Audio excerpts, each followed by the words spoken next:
Hey guys, Zelonius here. Welcome to another video on the channel. In this video today, I'm going to be showing you my latest 4-3-2-1 custom tactics.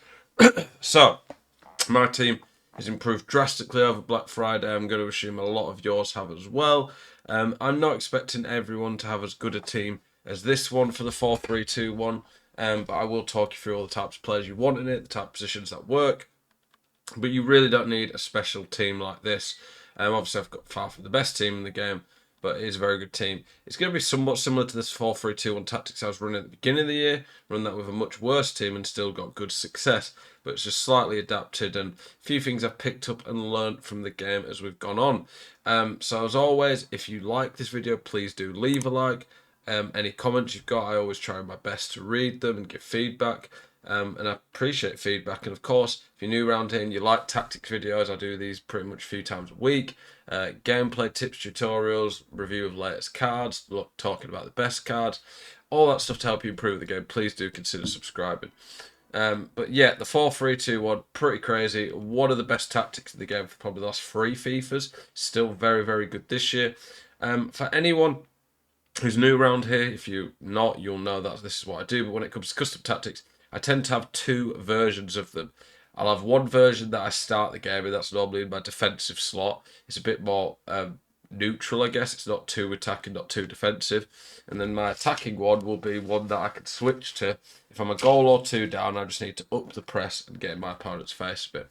So the 4-3-2-1, the reason that it is so good is the way that you set it up, and we'll explain this, of course. It defends like a 4-4-2. Are you sick to death of getting out-teamed on FC24? Want that God squad you've always been dreaming of? Check out iggm.com today. The best and most reliable place to get coins for your ultimate team. Use the link in the description and code ZEL at checkout for a 5% discount. Check out iggm.com today. But going forward, you have 3 strikers, you have midfielders who can get forward, and you can even be more aggressive and have fullbacks getting forward as well. I'll explain how I've got it set up. But it still has a healthy balance. It's got a good build-up from the midfield to the attack. The defence links up well with the midfield. It doesn't really, in my opinion, have a massive weakness. I think the lack of a cam, maybe, in the middle to really like do triangles with the midfield and attack, and then having to, if you want it to be really good going forward, you probably need the fullbacks to get forward, so it just leave you a little bit more vulnerable to the counter. There isn't a perfect formation or way of playing on this game, but this is definitely one of the best ones in the game, in my opinion. In terms of what you want for positions, I like a 5-star weak foot striker in the middle.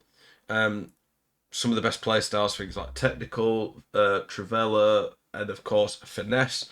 A 5-star weak foot finesse like Dalglish is absolutely perfect here because it allows you to just turn onto either foot, ping finesses from all over the shop.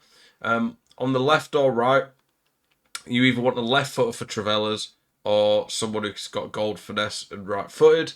Obviously, a 5-star weak foot works too. So on this side, because I've got Mbappe who's not got a finesse, he's really good at the Trivelas. Obviously, as well out wide, you want a lot of pace. Kylian Mbappe is crazy in this formation with the pace he gets out wide and gets just some free goals just running behind. The middle centre mid, I want them to be very good at defending, quick, and also good on the ball. This year, I prefer. Sorry about the sun on me. It's a bit of a weird light with the outside. The sun's like glaring in on me. I want my middle centre mid though to be a ball player, but also good defensively. Someone that's going to get stuck in and really anchor the team.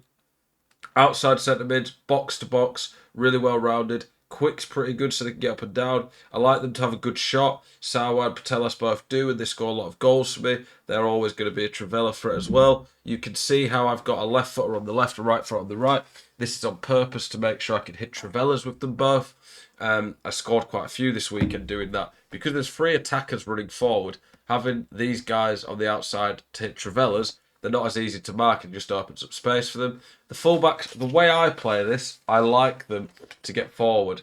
So having fullbacks who are capable of getting forward really does help.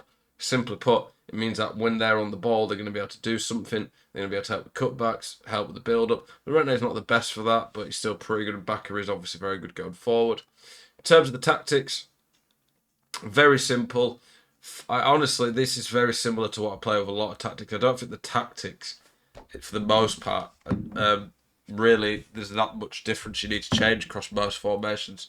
I feel like there's a lot of formation guides, tutorials out there now, and I think a lot of them try to be a little bit crazy, try to be a bit different for the sake of it, and you end up just doing stupid stuff that doesn't really work.